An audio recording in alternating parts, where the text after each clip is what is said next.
Assalamualaikum warahmatullahi wabarakatuh. Selamat siang untuk kita semua.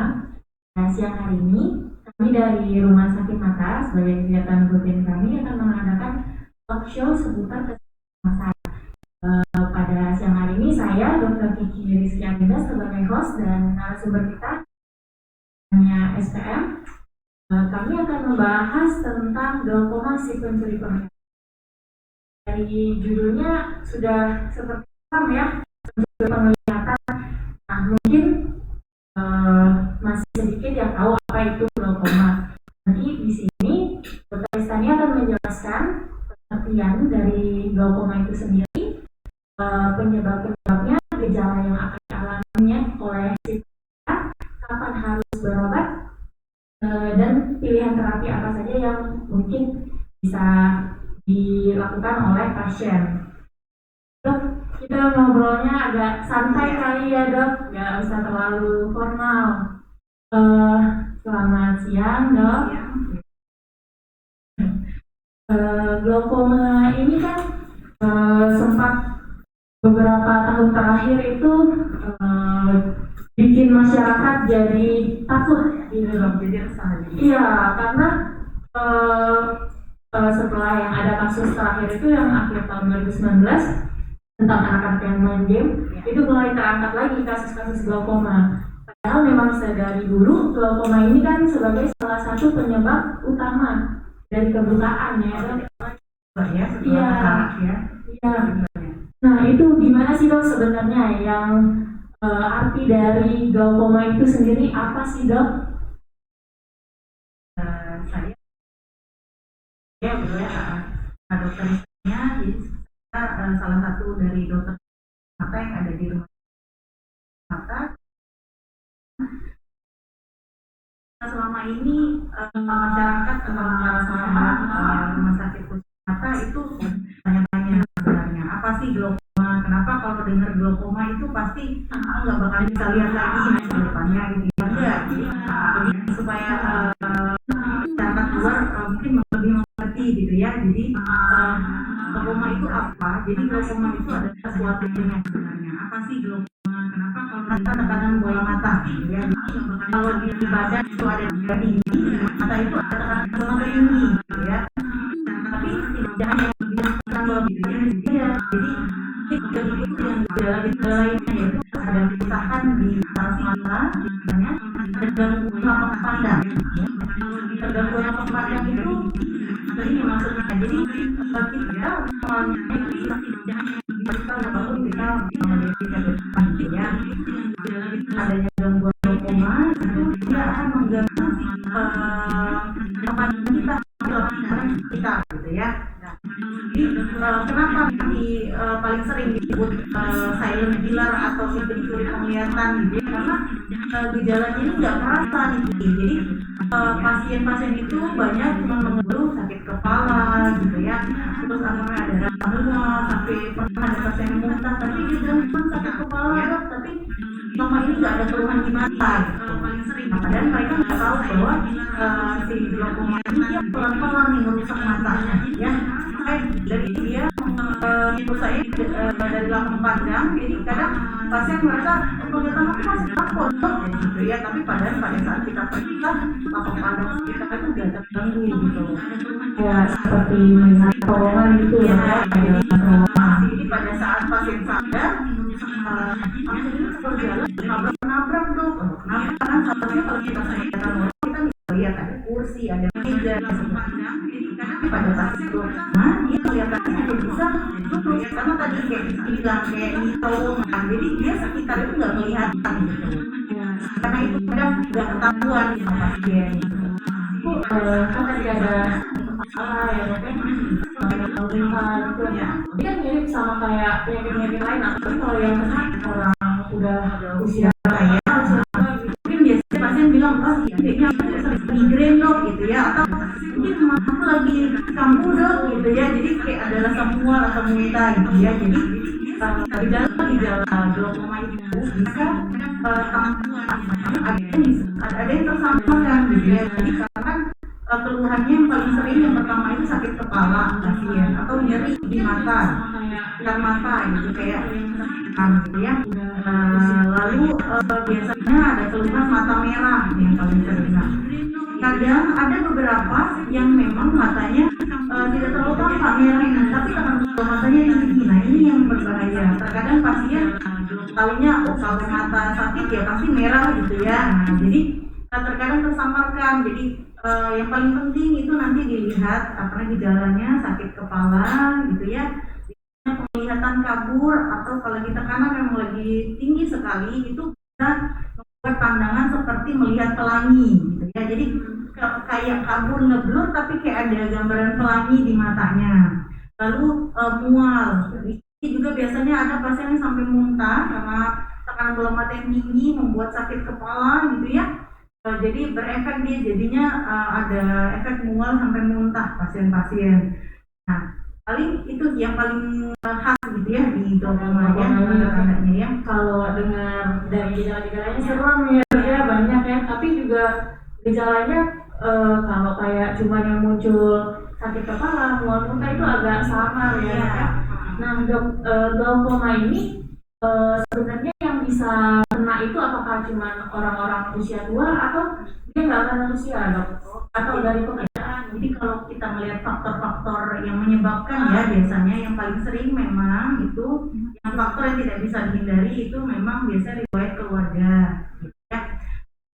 Glaukoma itu biasanya bisa paling sering terkena pada usia tua, namun pada usia muda juga bisa gitu ya. Kalau ada riwayat memang. Lalu ada riwayat sakit degeneratif seperti bisa menyebabkan glaukoma nantinya. Manis pun juga bisa nanti karena komplikasi dari kencing manis ya. Lalu ada pada pasien-pasien yang miopia nih, yang minus tinggi pun bisa terkena glaukoma ya. Lalu ada faktor penyebab lain, misalnya pasien matanya mengalami peradangan sehingga menyebabkan sumbatan di saluran air matanya. Jadi cairan bola matanya sehingga muncullah keluhan itu kenaikan tekanan bola mata. Lalu misalnya pasien-pasien pasca kecelakaan gitu ya bisa juga.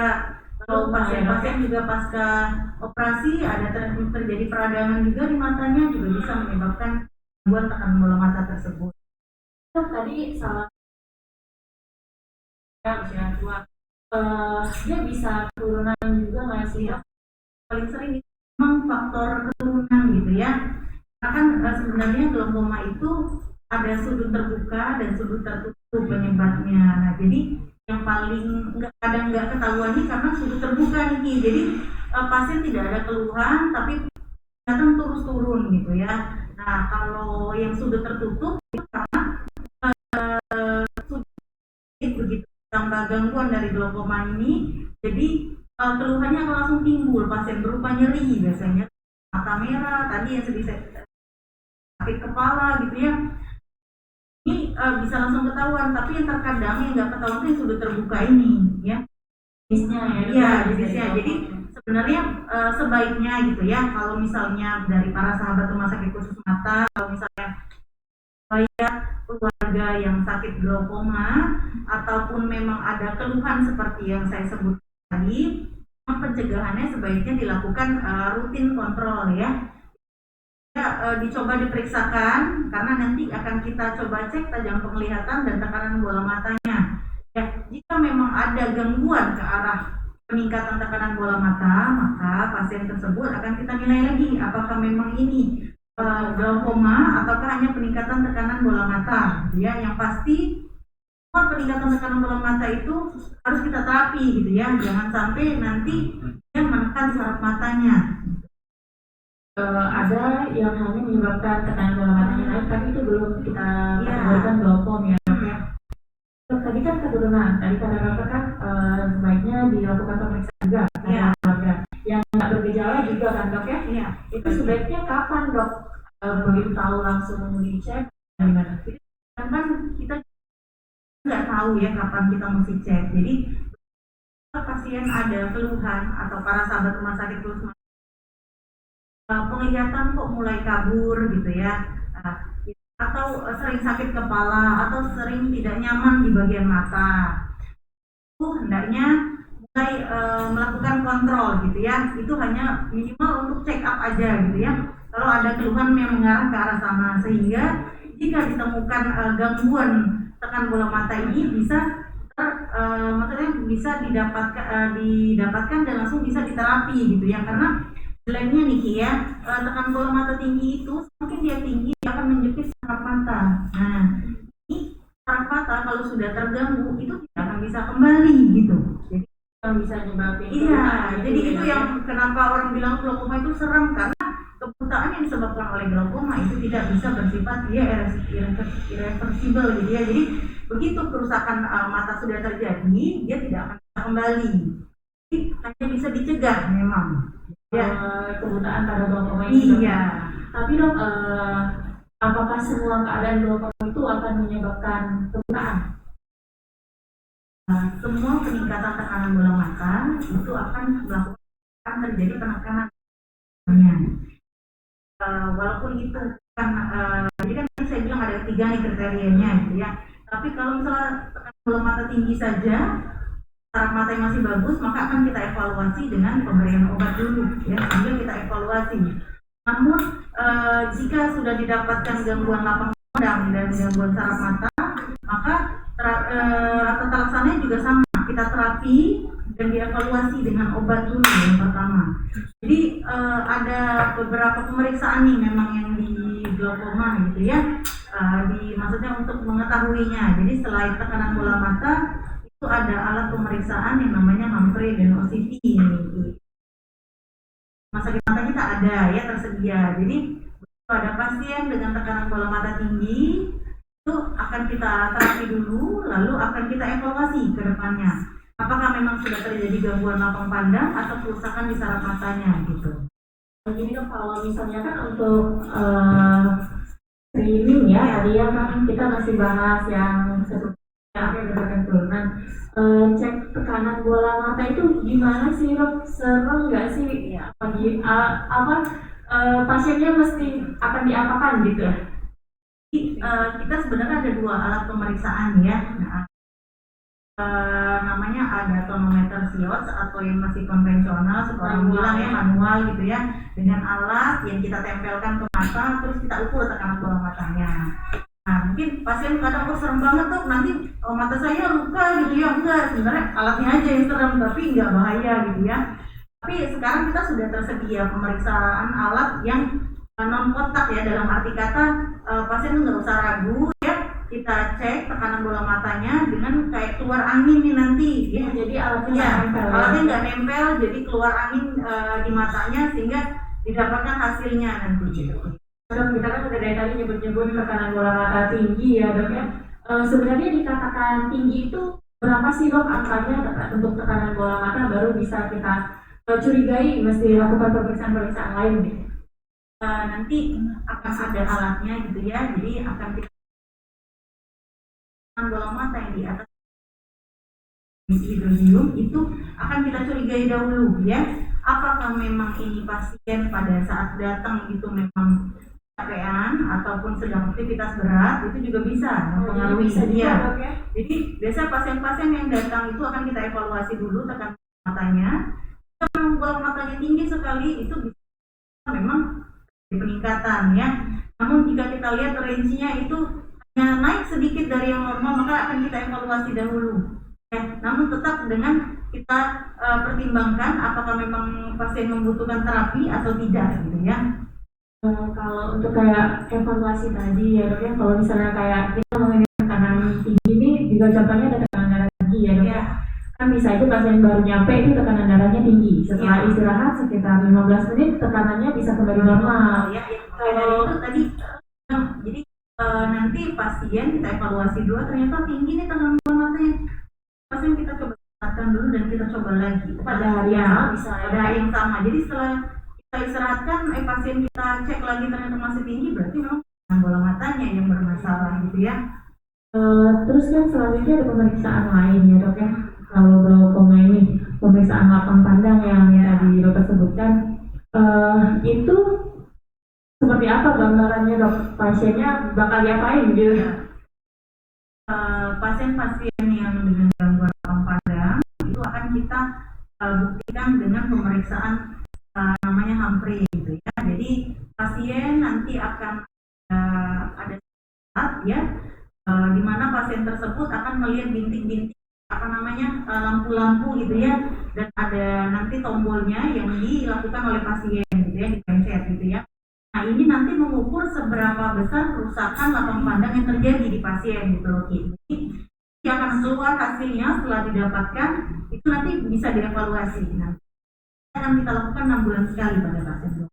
Pas pasien datang, terus kalau misalnya terbukti glaukoma berarti terapi dulu dok ya, baru evaluasi ya. Karena nanti pada saat misal pasien datang dengan tekanan bola mata tinggi itu nggak bisa langsung kita lakukan Humphrey nih gitu ya, karena pasti akan ada pembengkakan di korneanya itu, yang ada penglihatan pandangan seperti pelangi tadi ya. Jadi biasanya akan kita terapi dahulu, kita berikan obat dan pasien akan kontrol kembali. Saat pasien kontrol kembali dengan tekanan mata yang baik, kelihatannya sudah lebih baik dari yang sebelumnya, lalu akan kita lakukan pemeriksaan. Oh jadi istilahnya dicegahkan dulu ya matanya. Dok yang sudah bahas juga dok ya tadi alat pemeriksaannya, gejala-gejalanya. Nah kita masuk ke terapi kali ya dok ya, kan udah penasaran orang-orang ini. Soalnya terapi glaukoma ini ada yang ngomongnya, oh itu kalau udah kena glaukoma seumur hidup, gitu dok. Itu gimana ya dok ya? Kayak gini ya, sebenarnya konsepnya sih sama dia dengan terapi orang yang berdarah tinggi gitu ya. Jadi pasien glaukoma bukannya ya, jadi kita kontrol gitu ya, pengobatannya dengan melakukan kontrol dengan baik itu dengan obat, nanti terapi laser dan terapi operasi yang terakhir gitu ya. Pasien-pasien yang datang biasanya akan kita terapi menggunakan obat dahulu. Pasien ini memang tapi karena gini loh, kalau pasien ini tekan jadi tapi lalu kita stop obatnya, maka akan terjadi kenaikan kembali gitu ya. Jadi pasien-pasien glaukoma nggak usah khawatir gitu ya dengan meminum obat dengan memakai obat tetesan atau minum obat gitu ya, karena ini dari kita berpikirkan maksudnya untung dan ruginya gitu ya, karena akan lebih banyak ruginya jika tidak dipakai obat ini gitu ya, karena dengan tekanan bola mata yang tinggi akan menekan saraf mata terus menerus sehingga akan menyebabkan kerusakan saraf mata yang permanen gitu. Nah asal tepat dosis dimakan dan tepat yang diberikan diresepkan oleh dokter, maka tidak perlu khawatir. Nah, tadi terapinya kan tadi saya bilang menggunakan obat-obatan dan obat tetes ya Ki ya. Awalnya kita akan melakukan pemberian terapi dengan obat tetes dan obat makan gitu ya. Jadi dilihat dulu nih, jika hanya dibutuhkan obat tetes saja dan tidak perlu obat makan, tekanan bola matanya bisa turun, jadi akan kita evaluasi terus dengan penggunaan obat tetes. Namun jika membutuhkan obat makan akan kita tambahkan. Nah, jika setelah melalui evaluasi dan kontrol pasiennya ternyata tekanan bola mata tetap tidak terkontrol gitu ya, maka pilihannya ada dua, bisa dilakukan laser ataupun dilakukan operasi. Jadi pada pasien-pasien dengan sudut yang kecil, ada yang tertutup, itu biasanya bisa kita lakukan laser dahulu.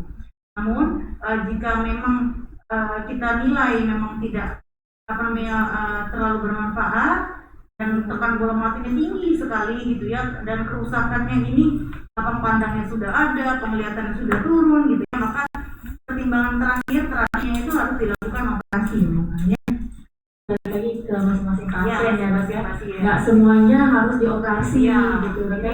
Jangan nanti pasien kalau glaukoma pasti dioperasi, enggak gitu ya. Ini dok sedikit penasaran nih, kan biasanya banyak ketahuannya kalau udah usia tua gitu ya, baru ketahuan tadi glaukomanya. Bisa nggak sih dok sebenarnya pada bayi atau anak-anak si glaukoma ini? Karena kan anak-anak nggak bisa nolong sakit gitu dok.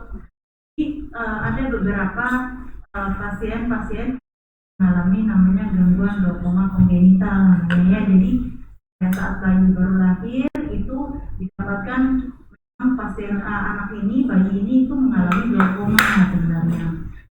Kembali lagi dievaluasi gitu ya, mungkin para sahabat rumah sakit khusus mata atau ada adik atau ada keluarga gitu ya, bisa dilihat nanti. Sama mungkin bisa dilihat nanti agak susah kali ya ukuran kornea gitu ya. Mungkin gejala yang paling sering itu biasanya matanya lebih berair-air ya, matanya merah ya. Terus kalau pada anak itu biasanya akan kita lihat dia kalau jalan nabrak-nabrak gitu ya. Kadang-kadang sudah gangguan seperti tadi ya, dia cuma bisa lihat kanan lurus. Jadi berarti sekarang yang mesti dievaluasi itu kalau anak-anak kan agak sulit ya kita lihatnya ya. Kalau misalnya anak di atas 5 tahun mungkin dia udah bisa ngomong, tapi kalau pada anak-anak bayi biasanya itu akan terlihat gambaran dari korneanya itu kayak putih gitu loh. Misalnya untuk para sahabat mungkin akan dievaluasi, lihat nanti di rumah itu paling sering itu yang pasien akan melihat itu kenapa ukurannya kita matanya lebih lebar ya dari yang normal gitu ya. Atau yang kedua itu banyak mengeluarkan air mata yang paling sering dan mata merah yang paling khas ya anaknya. Itu kalau kayak gitu kan yang 2,2 ini ya dok ya. Itu si ibunya pas hamil apa sih yang perlu dia waspadai atau dia harus tadi tolong segala macam itu apa semua ibu hamil harus kalau pada saat penginitan itu kan kadang pada saat bayinya lahir itu tanahnya ini lagi ya untuk pemeriksaan antenatal care-nya. Sebenarnya rata-rata yang konkret kita karena bawaan dan gitu pada saat kehamilan. Jadi memang sebaiknya ada gangguan mata anaknya sehingga bisa jadi lebih baik kita curiga dulu nih gitu ya. Terjadi gangguan yang lebih parah nanti ya. Yang takut dulu ya bisa daripada udah coba-coba yang lain, karena kadang pasien ini kalau terutama anak-anak udah telat kadang-kadangnya itu. Coba bahas sedikit yang operasinya nih dok. Operasinya itu dok apakah ada penyuntiknya atau setelah operasi pasti akan bagus gitu hasilnya, bisa lihat terang lagi atau gimana dok? Jadi yang tadi ya, mata tinggi akan menyebabkan gangguan pada saraf mata karena saraf mata ini. Jadi walaupun nanti dilakukan operasi, ini tujuannya bukan akan terang lagi. Jadi tujuannya untuk menyetop, jadi mengurangi tekanan bola mata gitu ya.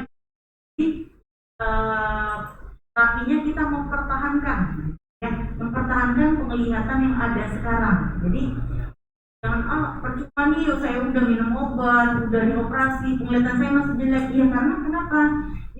Kalau mata yang tinggi itu tekanan dan menjepit saraf matanya gitu ya.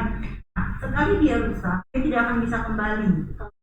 Iya, jadi kalau misalnya katarak kan kita beda nih ya, katarak kita buang kataraknya, pasiennya bisa lihat gitu ya kalau saraf matanya bagus gitu ya. Walaupun di depannya nggak ada gangguan, tapi kalau saraf matanya yang terganggu, maka pasien tetap tidak akan bisa melihat gitu ya. Jadi sebaiknya memang mencegah akan lebih baik pada pasien glaukoma ya. Nah, kalau sudah terjadi kerusakan itu lagi. Dokter, kita udah bahas terapinya juga nih dok. Kebetulan ini ada pertanyaan juga nih dari Neng Nongnek. Underscore Palang Beta underscore Icon. Dia nanya tentang bagaimana penyakit glaukoma itu sangat berbahaya dibandingkan katarak. Sebenarnya bukan perbandingan seperti itu juga ya dok ya? Iya. Tapi yang ditanyain solusinya gimana buat pencegahan?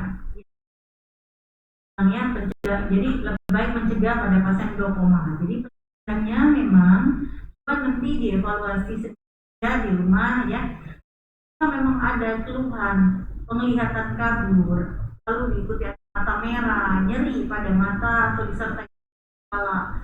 Kadang bisa ada rasa mual ataupun sampai muntah gitu ya.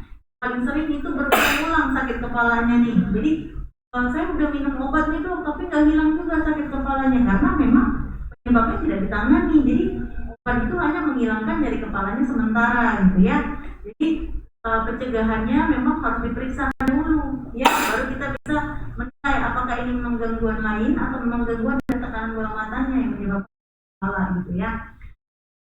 Lalu untuk ada salah satu penyebabnya infeksi. Kalau infeksinya belum ditangani juga nggak akan sembuh-sembuh. Iya, begitu. Kalau untuk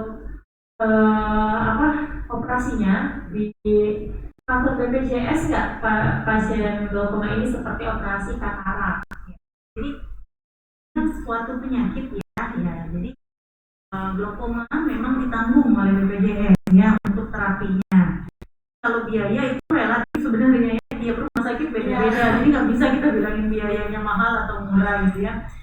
Yang pasti memang ada karena untuk tanggungan memang ini masuk dalam ranah tanggungan BPJS. Ya, bukannya buat gitu ya.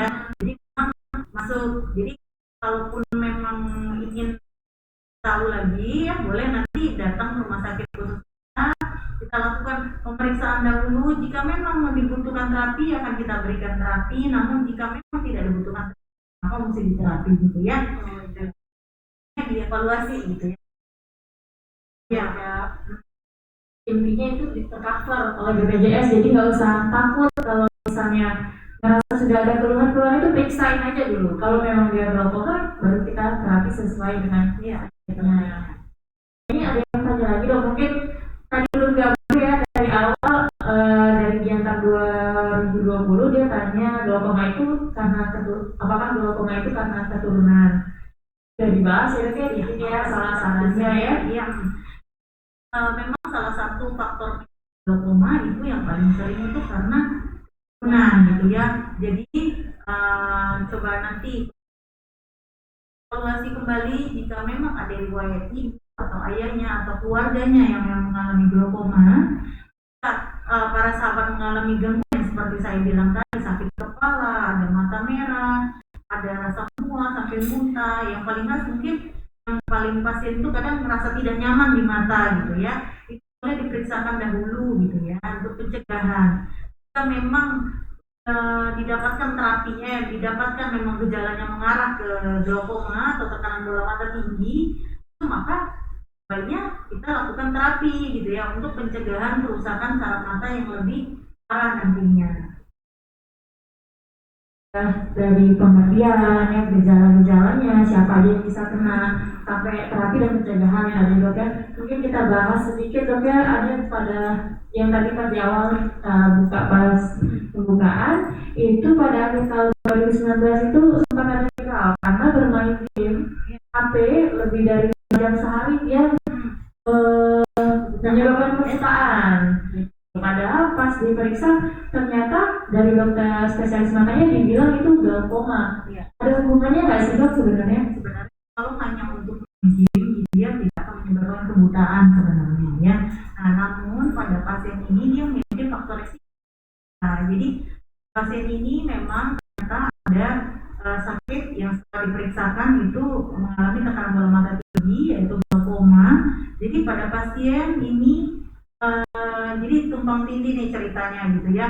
Sebenarnya yang menyebabkan kebutaan itu glaukomanya, bukan karena main gamenya gitu ya.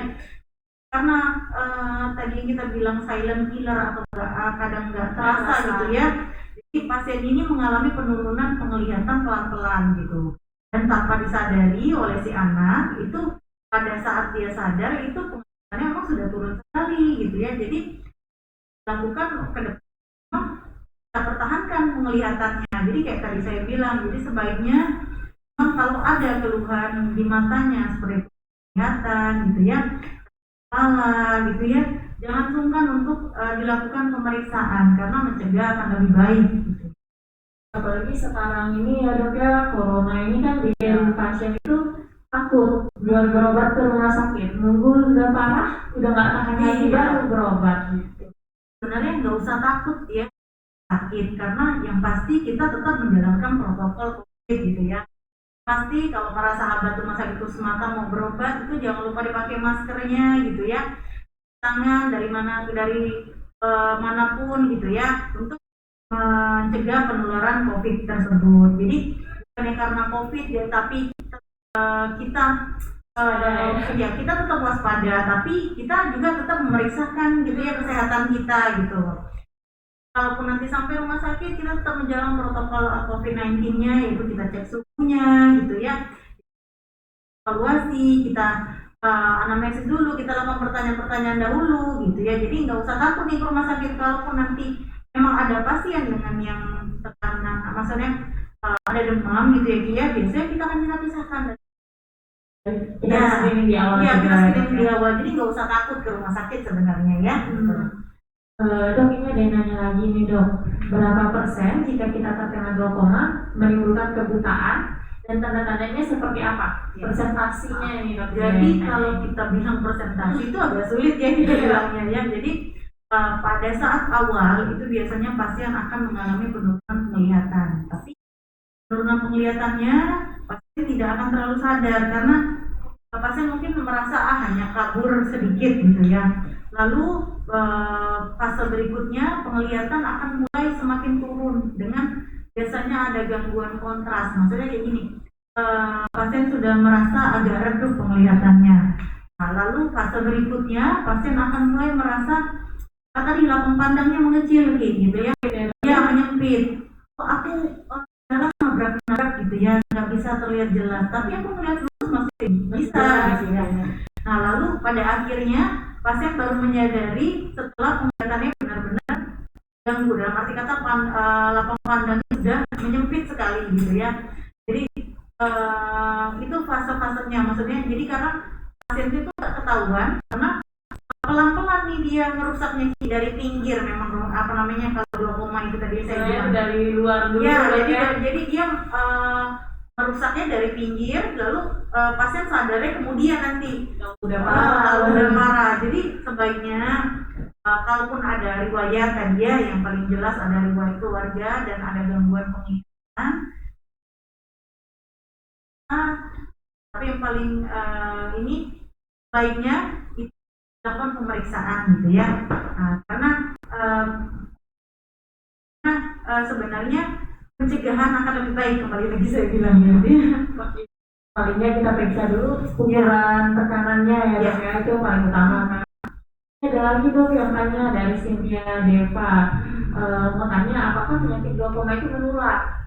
Termasuk nggak kayak penyakit lain? Salah satu penyebabnya kan ada infeksi soalnya, oke? Sebenarnya bisa dibilang glaukoma tidak menular ya, jadi nggak usah takut. Jadi kalau ada yang serumah ya, jadi kalau ada pasien yang serumah dengan orang glaukoma nggak usah takut. Jadi penyakit glaukoma itu tidak menular. Jadi itu memang terjadi karena gangguan dari sudut matanya gitu ya. Jadi aliran di matanya itu ada yang mengganggu ya, terganggulah aliran di mata gitu. Dan menyebabkan tekanan bola mata tinggi pada mata karena alirannya tidak lancar gitu ya. Nah, jadi memang ada beberapa pasien yang bisa terkena infeksi dan mengalami gangguan tersebut, gangguan tekanan bola mata tinggi nih, karena dia sel-sel radangnya bisa menyumbat di sudut matanya nih. Jadi tekanan bola matanya meningkat karena alirannya tidak lancar gitu ya. Tapi ini tidak menular gitu ya, karena ini terjadi dalam arti kata terjadi langsung di matanya gitu, bukannya infeksi yang seperti kita pandemi ini menular langsung, enggak gitu ya. Berarti enggak ada hubungannya dok ya, ada hubungannya itu. Itu kalau misalnya kita bahas sedikit yang ada di rumah sakit mata, tadi kan dokter juga ada nyinggung dok ya, kita alat-alatnya sudah ada dok ya. Jadi kalau misalnya untuk pasien-pasien yang datang berobat ke rumah sakit mata dengan curiga glaukoma itu dok ya, ada kemungkinan misalnya pasiennya perlu dirujuk nggak dok penanganan lebih lanjut, atau bisa kita selesaikan di sini? Jadi untuk saat ini ya, untuk pasien glaukoma itu terapi bisa kita lakukan di mata dan pemeriksaannya juga bisa ini. Namun kita kembali lagi kita lihat nih, kita kan pemeriksaan bukan hanya di bagian mata saja, tapi karena kita juga punya dokter penyakit dalam di sini ya. Jadi, jika memungkinkan untuk diterapi dilakukan di sakit mata, maka akan kita lakukan terapi di rumah sakit khusus mata. Namun jika pasien mengalami gangguan, misalnya tadi yang saya bilang kan pasien biasanya dengan glaukoma ini ada dengan hipertensi, ada manis ya, ternyata gangguan di tubuhnya mungkinkah untuk dilakukan terapi di rumah sakit khusus mata, karena kan kita memang rumah sakitnya memang melayani hanya khusus mata gitu ya, itu tidak ada rawat inap atau tempat ICU yang maksudnya ya untuk penyakit lain gitu ya. Nah, akan kita evaluasi kembali, nggak usah khawatir gitu ya, kalau memang bisa dilakukan terapinya di rumah kita akan kita lakukan. Namun jika memerlukan penanganan lebih lanjut maka akan kita berikan opsi lain. Biasanya sudah komplikasi ya, cuma glaukoma sendiri. Soalnya kan apalagi musim corona sekarang ini kan dok, pasien itu takut kalau dikirim-kirim ke rumah sakit lain, jadi sudah pindah-pindah rumah sakit gitu ya. Pengennya kalau bisa selesai di satu rumah sakit. Walaupun bisa kita selesaikan di rumah sakit khusus mata, kenapa tidak kita selesaikan ya? Karena dengan dari pemeriksaan itu kita siap ya untuk pemeriksaan glaukomanya dan bola mata yang lalu kita pandang apre, lalu juga kita saraf matanya. Ini juga kita sudah ada yang subglaukoma. Ya, jadi untuk saat ini penanganan glaukoma itu ada dokter kardiosi yang menangani gitu ya. Namun memang untuk subglaukoma kita sedang menjalani ada ini ya lagi rencana memang untuk sekolah ke sana gitu ya. Ya, tapi kita terhalang lagi nih kembali karena kita lagi masa pandemi, memang belum bisa dilakukan gitu ya. Tapi untuk selama ini pasien-pasien yang glaukoma itu bisa ya, bisa kita tangani dulu ya. Namun memang kita lihat lagi, kalau memang tangani di sini, kita akan melakukan rujukan ke subspesialis lagi kembali nanti ya. Kalau ini ada pertanyaan, tipsnya dok untuk menghindari glaukoma dari Karolita_DWP. Ini maksudnya selain screening kan dok, atau minum vitamin mata sekarang banyak kan dok, ya. Bisa ngasih dari situ sebenarnya vitamin. Kalau untuk glaukomanya sendiri itu memang agak sulit memang dihindari. Jadi karena ini memang karena sudut matanya, jadi gangguannya sudut mata dan tertutup. Lebih evaluasi gitu. Ya, screening. Jadi pencegahannya yaitu yang pasti kalau sudah mengalami ada gangguan dari penglihatan, tidak nyaman di matanya gitu ya. Nah itu sebaiknya dievaluasi gitu ke baik ke klinik ataupun ke rumah sakit ya. Melakukan pemeriksaan menyeluruh dari tajam penglihatan dan tekanan bola matanya. Jadi jika didapatkan semua hasilnya baik, bisa membuat pasien tenang gitu ya. Jadi kalaupun memang didapatkan hasil yang tidak, maksudnya hasil yang tekanan bola mata yang tinggi, maka bisa langsung diterapi gitu. Iya, tapi kalau misalnya kayak tips-tips cara menghindari si glaukoma ini masih sulit dok ya, belum ada maksudnya obat-obat pencegahan ataupun yang harus dilakukan. Iya, pencegahannya memang kita screening memang ya, karena bukan seperti katarak gitu kan. Kalau katarak juga sampai sekarang, tapi kita mengevaluasi dari penglihatan itu asap gitu ya, ada katarak. Jadi kayaknya pasien-pasien juga yang mengalami gangguan tadi saya bilang nggak enak gitu, nggak nyaman, mata merah, pusing, udah minum obat nih nggak sembuh-sembuh gitu ya. Coba kita curigai dahulu ya gitu, apakah memang karena tekanan bola matanya yang tinggi ataupun ada gangguan sakit kepalanya, apakah memang ada darah tinggi ataupun ada gangguan lain gitu ya. Dok, ada kadang pasien itu karena takut nih, saking takutnya berobat ke rumah sakit, jadi dia merasa sakit-sakit mata mulai capek, merah gitu, dia berobat sendiri dok di apotek gitu. Bisa nggak sih glaukoma ini salah satunya disebabkan oleh pemakaian obat-obatan yang tidak sesuai gitu dok? Apa kasus? Jadi memang glaukoma disebabkan obat gitu ya, obat makan ataupun obat-obatan yang mengandung steroid yang lebih khas ya. Jadi ada pasien-pasien biasanya akan membeli obat karena habis kalau misalnya mata merah nih nggak enak, iritasi karena dipakai obat steroid ini, merahnya langsung hilang gitu kan, matanya jadi enak, dia ngerasa sakit beli lagi gitu ya. Namun ini satu yang salah sebenarnya. Jadi terkadang pasien-pasien itu nggak sadar dengan penetesan dan peminuman obat steroid yang berlebihan itu akan menyebabkan gangguan, itu bukan gangguan tekanan bola mata sebenarnya. Minum obat steroid itu berlebihan juga akan tekanan darah di tubuh gitu ya. Banyak komplikasinya. Jadi lebih inilah ya, lebih waspada, lebih hati-hati dalam penggunaan obat gitu ya. Kalaupun memang ada mengalami gangguan di matanya, sebaiknya dilakukan pemeriksaan ya. Nah, dengan penetesan obat yang tidak sesuai terapi dan dosis, gangguan bukan hanya glaukoma yang muncul gitu ya, akan muncul gangguan-gangguan yang lain yang mengikutinya ya. Sekali lagi lebih baik periksa dulu ya, daripada coba-coba gitu kan. Sayang kalau misalnya matanya udah rusak, udah parah, tadi baru berobat, jadinya seolah-olah pengobatannya nggak berhasil, padahal sudah telat gitu ya. Jadi pokoknya para sahabat rumah sakit khususnya gitu ya, kalau ada gangguan di mata sebaiknya nggak usah takut ke rumah sakit gitu ya. Walaupun kita lagi masa pandemi seperti ini, tapi kita harus tetap menjaga kesehatan gitu ya. Jadi, jangan ragu untuk rumah sakit, khususnya rumah sakit mata gitu ya. Ya kalau misalnya sudah ada gejala-gejala yang seperti tadi dokter Istania udah jelaskan ya, kita rekap ulang lagi dok ya, mungkin ada yang baru bergabung ya dok ya. Salah satunya yang paling sering itu tadi pusing ya dok ya, mungkin gejalanya mirip sama migrain ya, muntah, matanya sudah merah, sering berair atau terasa berat ya dok ya. Dan juga paling kalau sudah mulai nampak gejalanya lumayan parah itu kalau pandangan sudah nyempit ya dok ya, seperti kita melihat di terowongan, itu sebaiknya segera periksa.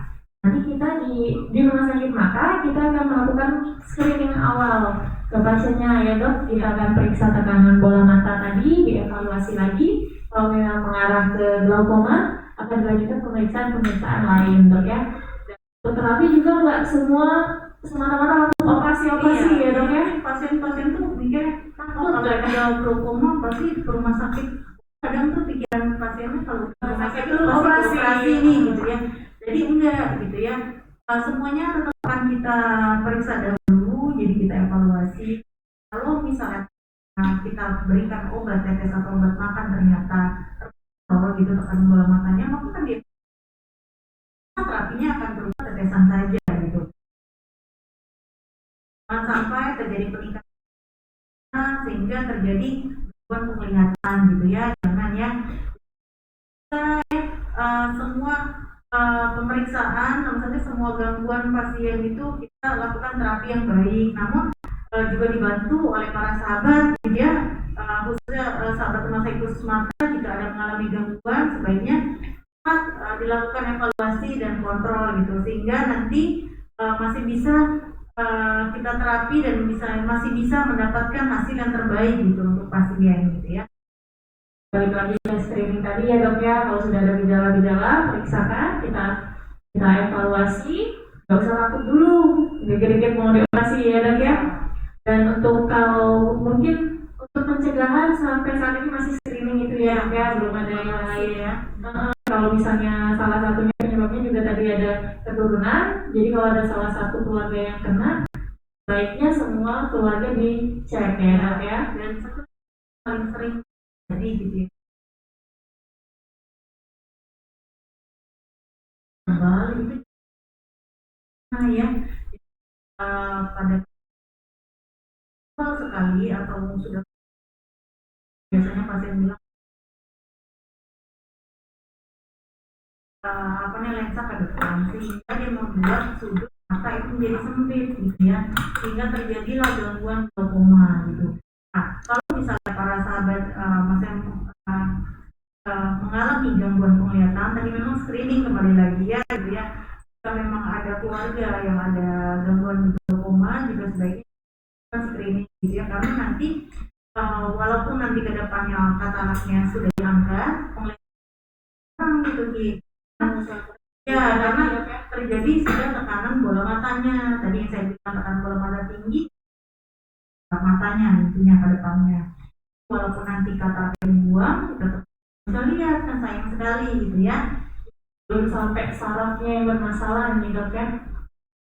Mungkin kalau misalnya ini udah cukup jelas ya dok ya, kita udah jelasin dari pengertian, gejala-gejala, terapi sampai untuk pencegahan tadi. Mungkin misalnya pertanyaan gitu ya, masih ada yang bingung gitu ya, bisa disampaikan di Instagram Rumah Sakit Khusus Mata gitu ya, atau misalnya para sahabat memang ingin merasakan, langsung datang ke Rumah Sakit Khusus Mata gitu ya. Kita bisa ke pemeriksaan ya dok ya. Baiklah dok, mungkin untuk siang ini udah lumayan sejam kita ngobrol ya dok ya. Kalau memang masih ada yang ingin ditanyakan atau masih kurang jelas, boleh langsung tanya di Instagramnya dari Rumah Sakit Mata tadi, atau dari Facebook bisa, atau kalau daripada ragu-ragu langsung aja datang ke Rumah Sakit Mata kita bisa ya dok ya. Mungkin sekian dari kita berdua. Terima kasih sudah menyaksikan talk show dari Rumah Sakit Mata. Sekian dari kami, wabillahi taufiq wal hidayah. Wassalamualaikum warahmatullahi wabarakatuh.